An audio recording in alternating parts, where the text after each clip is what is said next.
Hi guys! Magandang araw! Welcome to my vlog! Ito nga pala yung routine ko guys bilang nursing attendant. Gigising sa umaga para pumasok. Ang pasok ko nga dyan guys, 8 AM to 5 PM. Kung magtataka kayo guys, 8 AM to 5 PM ang pasok ko dahil nga sa OPD lang naman ako.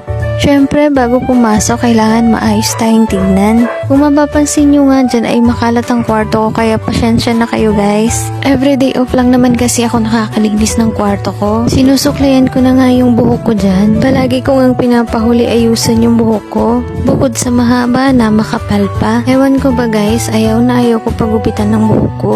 Mas komportable kasi ako kung nakikita kong mahaba. Pero wag kayong mag-alala guys, wala naman akong kuto. Char lang. Pero totoo, wala talaga akong kuto. Alagang-alaga ko kasi yan simula bata pa ako. Magastos nga lang siya sa shampoo at conditioner. Kinuha ko na nga yung uniform ko dyan dahil malilate na nga ako. Kinuha ko na rin pati ID ko para suotin.